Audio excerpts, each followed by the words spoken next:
Un nuevo vídeo. Vamos a tratar sobre la resistencia. Es uno de los elementos que más aparecen. Y es necesario que sepáis cómo se usan, para qué se usan y todos los asuntos relativos a este elemento. Un aviso inicial antes de continuar. Es absolutamente imprescindible introducir un poquito de matemáticas porque si no, no os vais a enterar de nada. Pero claro, la matemática que voy a hablar es muy básica. Yo creo que los niños de 10 años deberíais ser capaces de seguir las ecuaciones que os voy a proporcionar. Si no es así, por favor preguntar a vuestros profesores de matemáticas y pedir ayuda. Aún así, ya iremos introduciendo más conceptos progresivamente. Otro asunto. Este vídeo va a ser un poquito más largo de lo habitual. Ser pacientes, por favor. Antes de entrar en materia, hay que hablar sobre ciertos conceptos físicos. La conductancia. Bueno, todo material tiene una conductancia. Bueno, que viene asociada a la letra G en el sistema internacional de Gauss. Es la facilidad con la que se transmiten cargas eléctricas, o sea, los electrones, a través de esos materiales. Se mide en Siemens, pero bueno, eso no es muy importante. Los metales, eso sí, tienen una alta conductancia y permiten que pasen la carga eléctrica muy fácilmente. Es por eso que el cobre o el oro son los que se usan fácilmente a la hora de usarlos como elemento de conexión entre elementos. Ya, la idea es que no haya que aplicar mucha energía para que las cargas lleguen desde el origen hasta el destino. Es muy importante tener en cuenta que cada material tiene una conductancia. La resistencia eléctrica. Bueno, pues la resistencia se puede considerar perfectamente como el inverso a la conductancia. Por lo tanto, todo material va a tener una resistencia eléctrica. Si veis bien aquí en la derecha, R es igual a 1 partido por G. O sea, se define absolutamente como un inverso, el contrario. Los materiales con alta resistencia eléctrica son aquellos que no son metálicos, justo lo contrario. Por ejemplo, el carbono, o sea, el carbón, el aire o el agua destilada. Bueno, algunos os saltará la duda.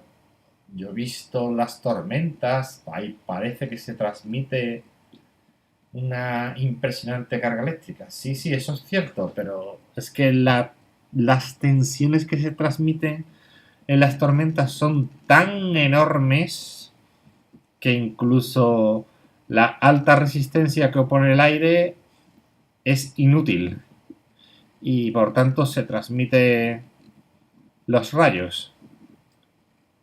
He puesto destilada en negrita, eso es muy importante. No vale cualquier agua, ya que como algunos quizás levantéis la mano por ahí al fondo, diréis, es que alguno se puede electrocutar si pisa un cable. Correcto, eso es. El agua tiene que estar absolutamente carente de sales, que son transmisoras de electricidad, o sea, son conductoras y por tanto son transmisoras de cargas y van a usar el agua para transmitir esos electrones. Por tanto, para que el agua sea un buen aislante, debe estar destilada. He dicho aislante.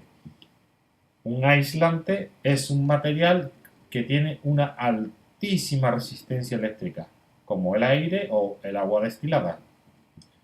En los circuitos electrónicos a veces es necesario que en ciertos puntos, ya veremos por qué, se realice una cierta oposición, tampoco que sea muy alta, al paso de la electricidad. Antes de continuar, vamos a repasar ciertos conceptos que deberíamos haber visto en el vídeo de batería, ¿de acuerdo? Bueno, un circuito eléctrico está alimentado por una pila, una batería, bueno, el punto que esté proporcionando electricidad, que hace las veces de, pongamos, una cascada de agua, ¿de acuerdo? Podemos definir la tensión eléctrica como la altura de dicha cascada. A mayor altura, mayor fuerza se va a ejercer sobre la noria. La noria, en nuestra imagen mental, va a ser los elementos del circuito. En nuestro caso vamos a imaginarnos que van a ser las resistencias. Pero claro, algunos que sepáis más sobre este tema es más fácil imaginarlo como los motores. Sí, eso es cierto. Por tanto, va a ser cualquier elemento. A mayor tensión o voltaje, mayor trabajo la noria puede ejercer en el circuito. Podemos definir la intensidad, que se define en amperios, como el flujo de agua en la cascada. A mayor flujo, mayor potencia tendrá la noria. ¿Os acordáis de estos conceptos que hablamos en el tema de batería, no? Vale, muy bien. Ley de Ohm. Es la ley física que determina el comportamiento de un material con una resistencia. Idealmente solo se tienen en cuenta los materiales con baja conductancia, o sea, alta resistencia. Y no se deberían tener en cuenta los conductores, o sea, los cables que conectan un elemento con otro, los cables de cobre o los puntos de conexión que se realizan con oro y demás. Esos, digamos, como ofrecen muy poca resistencia, tendiendo casi a cero, pues hipotéticamente no deberíamos tenerlos ni en cuenta. Fijaros en la ley de Ohm, que es el tercer punto. La resistencia es igual al voltaje, a la tensión, partido por la intensidad. Muy bien. Veamos el ejemplo más básico que os podáis imaginar. Dado una pila, que la conectamos a una resistencia cualquiera. Y bueno, ¿cuál es la intensidad que pasa por ahí? Pues V partido entre R, ¿no?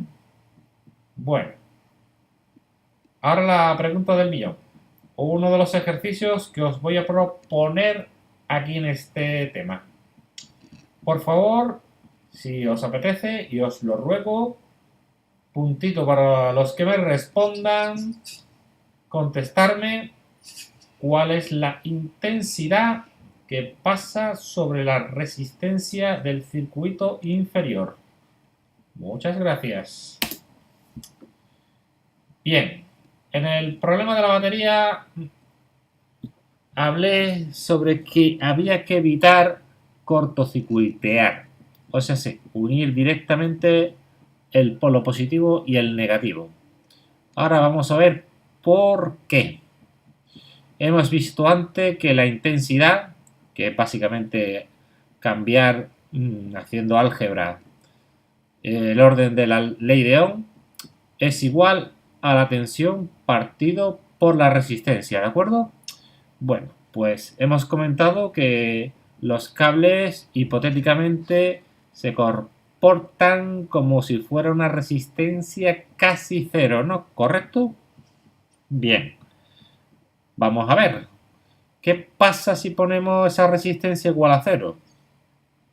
Si ya domináis un poquito de matemáticas, siempre os habrán avisado los profesores de que no se puede poner 0 en el denominador, ¿no?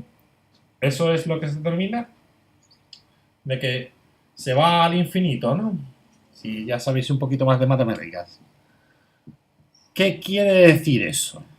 Pongamos que cometemos el error, el diagrama de abajo a la izquierda, de que conectamos un LED, una bombillita, sin resistencia y la cortocircuitamos. ¿De acuerdo? O sea, sí, es el mismo circuito de arriba. ¿Qué le pasa al LED? Está recibiendo hipotéticamente una intensidad infinita. Bueno, no hace falta imaginar de que eso es muy mala cosa. Básicamente mala cosa es que lo más probable es que se estropee. Ese es el motivo por el que en el futuro veremos que los circuitos, a la hora de conectar los LEDs o las bombillas, precisan de una resistencia para evitar de que la intensidad que sufre el LED sea abrumadora. Bueno, cualquier batería o pila no va a generar una intensidad infinita, tienen una intensidad limitada. Pero bueno, los LEDs tienen una intensidad límite. Si se supera, pues nos quedamos sin LED. Y eso no es nada agradable, ¿no? Ese sería el primero de los motivos por el que son necesarias las resistencias. Pero bueno, ya veréis en otros vídeos de que algunas veces no vamos a hacer uso de resistencias. Pongamos ese sensor de movimientos que tenemos ahí delante. Ese sensor, pues si veis por la parte trasera, tiene miniaturizado unas cuantas resistencias. Sí, ahí en la parte de atrás. De tal manera que podemos conectarlo directamente a la tensión según los requerimientos. No es necesario meterle una resistencia. Bueno, ya veremos que ese en particular necesita otras cosas.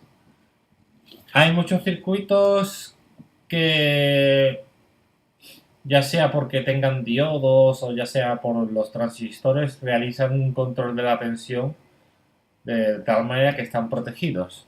Solamente hay que tener, digamos, seguir las especificaciones y todo debería ir bien.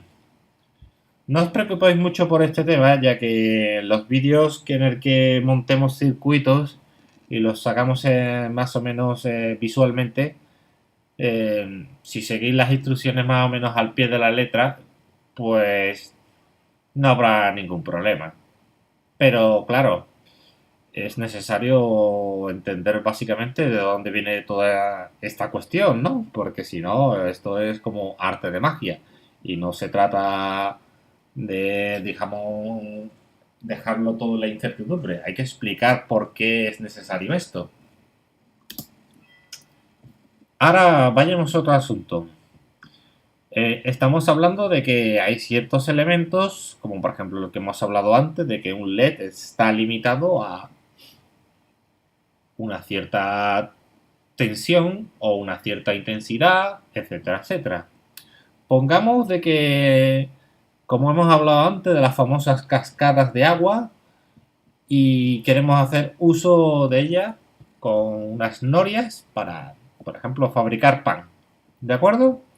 Pero las norias tienen unas limitaciones de la fuerza que puede ejercer en ella los materiales el agua, de tal manera que, por ejemplo, una altura demasiado alta le puede hacer daño a los materiales y que se estropee, ¿de acuerdo?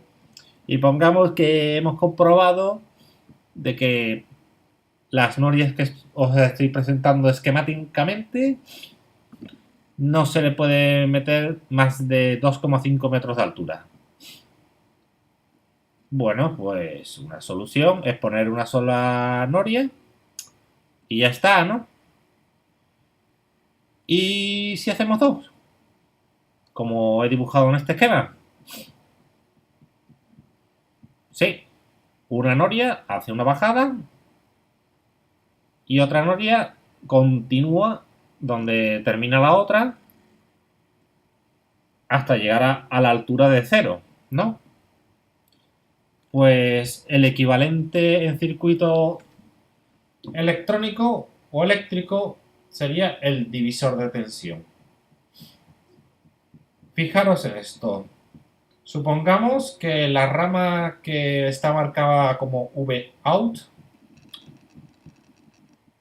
necesitamos de que ahí en ese punto haya una tensión determinada, ya que hay un cierto aparato de que necesita una tensión específica, ya que si no se estropea, ¿de acuerdo? Bueno, pues la fórmula de la derecha arriba define cómo construir eso. Pongamos dos resistencias de esa manera, con esa configuración. Y obtenemos esa tensión de salida en esa rama. Y ahora, claro, pongamos un ejemplo, ¿no? Veamos el circuito de abajo.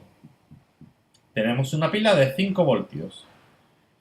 Y imaginemos de que tenemos unos LEDs especiales de que necesitan que la tensión que les llegue sea de 3,3 voltios. Ya que si le llega más, se estropean, ¿de acuerdo? Ahora, otro de los ejercicios, ¿de acuerdo? Por favor, en los comentarios, soluciones. Puntito para los que me respondan correctamente. El primero de ellos es: en nuestro stock disponemos de resistencias de 220 ohmios, 330 ohmios, 512 ohmios y 1 kilo ohmio. 1 kilo que significa 1000, ¿de acuerdo? Vale.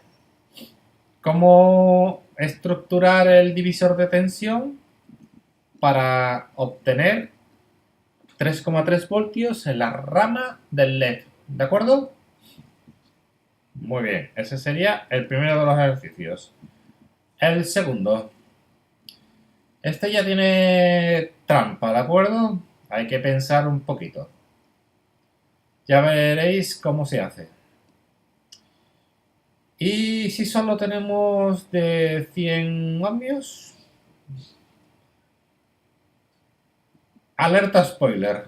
Sí, aviso. Algunos, después de pensar, os pensaréis de que no, esto no, las cuentas no me salen y que con solo 100 ohmios parece que es imposible. No, es posible. Lo que pasa que, como os he dicho, tiene trampa. Hay que hacer un truquito.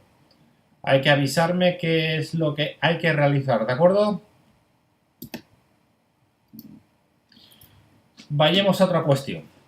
Configuración de circuitos. En serio, ¿qué quiere decir esto?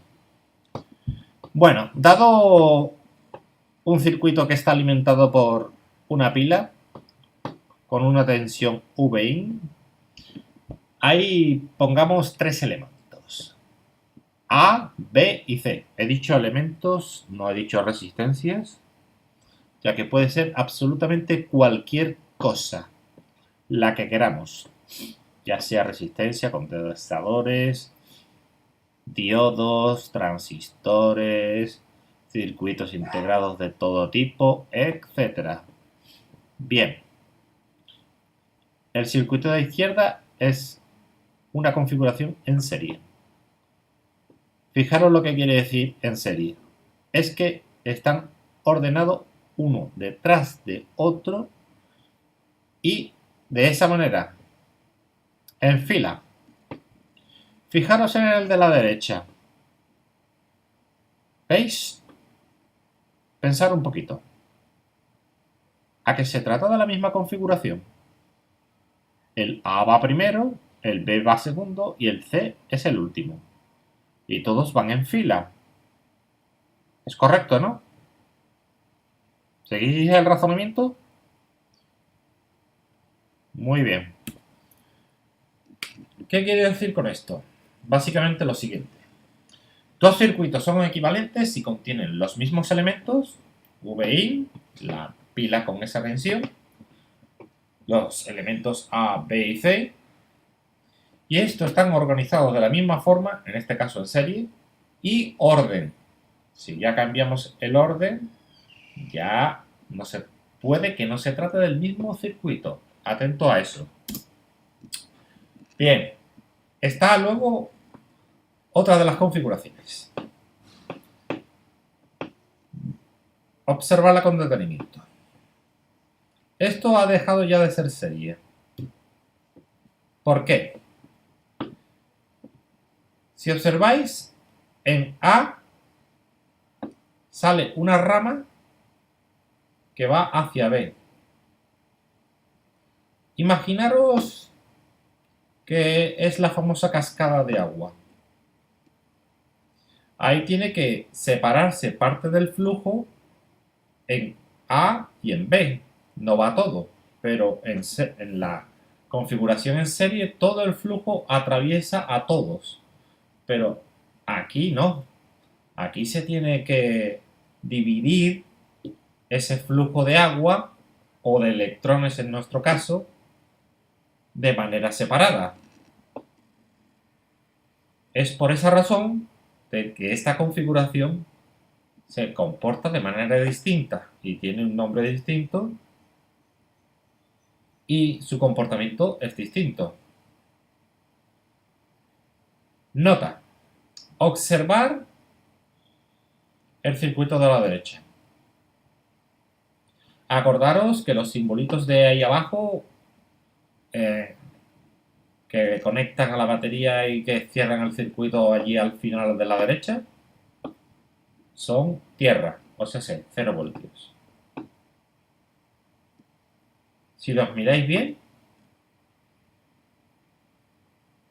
están determinando exactamente el mismo circuito. ¿Es correcto? Sí, es correcto, ¿no? Porque básicamente hay un cierto punto que separa el flujo de electrones hacia A y hacia B. De tal manera que no pasan todos por el mismo punto. Se tiene que subdividir. Ese es el punto clave por el que se diferencia de que algo ha dejado de ser serie y ha pasado a paralelo. Lo mismo, un diagrama de un circuito es equivalente si contienen los mismos elementos, en este caso, misma batería, elemento A, elemento B, y están organizando de la misma forma. El orden en este caso no importa porque podríamos poner el B arriba y el A abajo. Bien, hay una última configuración que, bueno, tampoco define mucho, pero que es la siguiente. Es la mixta. Observar el circuito con detenimiento. Si veis, existe una primera parte que es básicamente la misma que la de paralelo, que termina justo antes de que empiece el elemento C. Es correcto, ¿no? Eso define de que hay ahí algo que se define que A y B están en paralelo. Sí, A y B forman una especie de ciclo. No es algo estrictamente correcto, pero bueno, para que me sigáis. Y bueno, C está en serie con ese ciclo, ese subconjunto de elementos en paralelo de A y B. Es correcto, ¿no?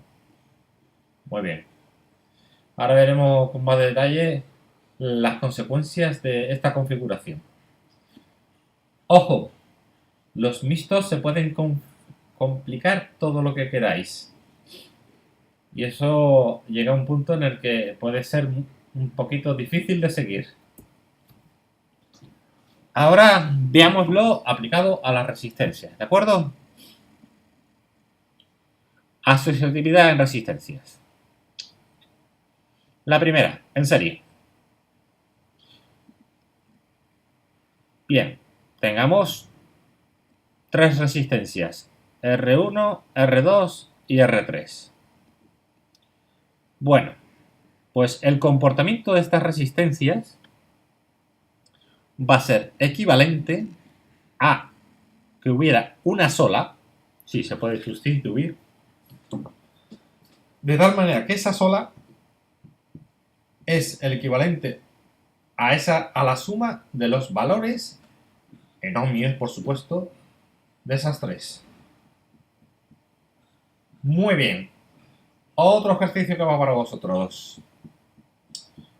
Supongamos de que en el stock que tenemos, pues solo hay resistencia de 100 ohmios. Vaya, estamos un pelín escasos, ¿no? Y bueno, pues tenemos que hacer una configuración porque hay un circuito que necesita de que le enganchemos una resistencia de 300 ohmios. Bueno, ¿nos vamos a deprimir? No, ¿verdad? ¿No? Gracias al tema de la asociatividad de resistencias, se puede hacer algo, ¿no? ¿Correcto? Bien. Decirme, súper fácil, sin complicaciones, qué es lo que hay que hacer, ¿vale? No voy a dar muchos puntos por esta respuesta, ¿de acuerdo? Bien. Ahora vayamos al tema de la asociatividad en paralelo.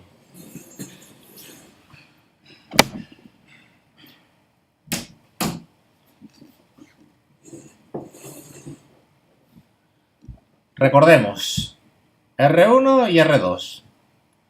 Algo muy parecido a lo que hemos visto antes. Pues lo mismo. Ese circuito se puede sustituir por una resistencia equivalente que tendría ese valor. Bien, un poquito extraño lo que estáis viendo, ¿no? Bueno, sí hay que aplicar un poquito de álgebra. ¿Las matemáticas se complican un poco? Bueno, no tanto. Seguro que algunos de secundaria sois capaces de hacerlo sin tantas complicaciones. Bien. Allá va. Otro ejercicio para ver si lo habéis entendido, ¿vale? Si tenéis dificultades, pues nada, preguntad, por favor. Supongamos de que tenemos resistencias de 10 ohmios y por el mismo motivo que antes necesitamos construir una resistencia de 5 ohmios. Qué raro, ¿no? Construir una resistencia de un valor inferior. Sí, bueno, pues se puede hacer. ¿Cómo hay que hacerlo? Responder. Y bueno, hemos visto esta configuración antes, ¿no? Bien. Pues ahora a pensar. Hemos visto los valores que se pueden deducir de la configuración en serie. Los valores que se pueden deducir de la configuración en paralelo. Ahora quiero que me digáis. Observar bien el circuito. De ahí se puede sacar el equivalente con una sola resistencia de R1, R2 y R3. Esto ya quizá sea para chicos ya un poquito más mayores, pero tampoco tanto. Animaros. Obtener la fórmula de la equivalencia de la resistencia R del circuito de la derecha, perdón. Venga, adelante. Análisis de circuitos, técnicas avanzadas. Lo que hemos visto hasta ahora es, digamos, lo básico y para ir empezando.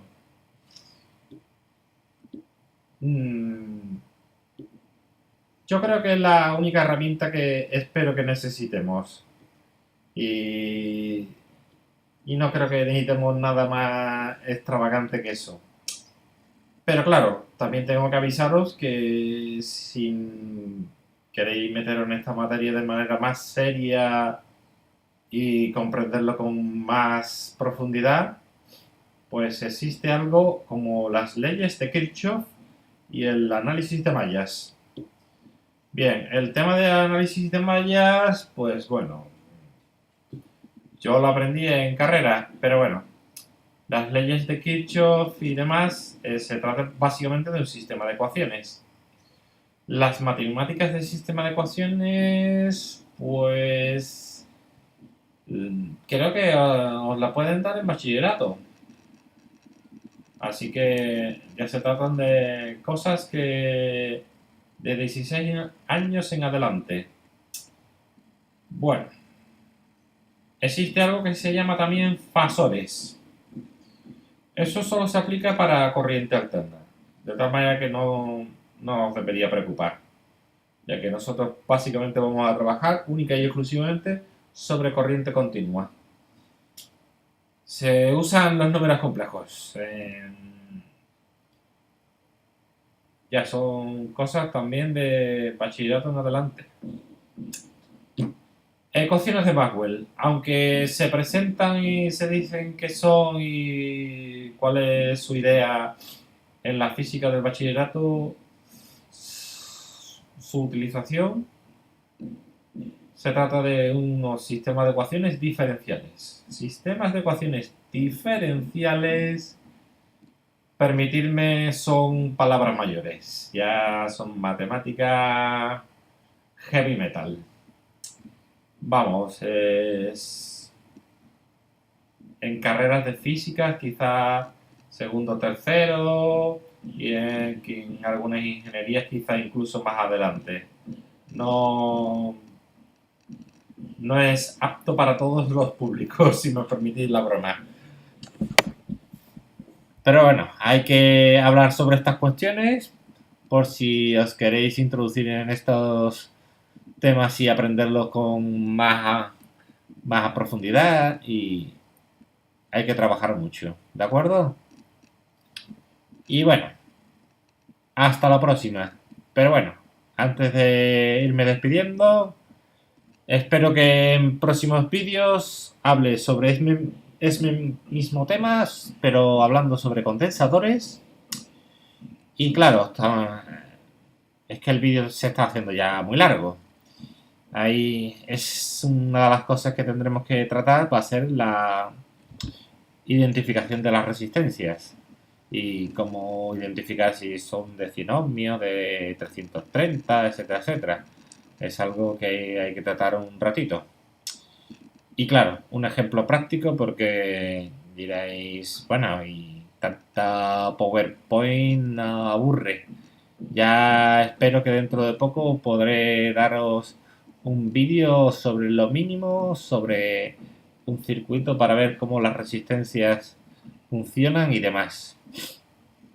Y por favor, suscribiros y comentarios con respuestas de ejercicios y todas las dudas que os surjan. Muchas gracias y hasta luego.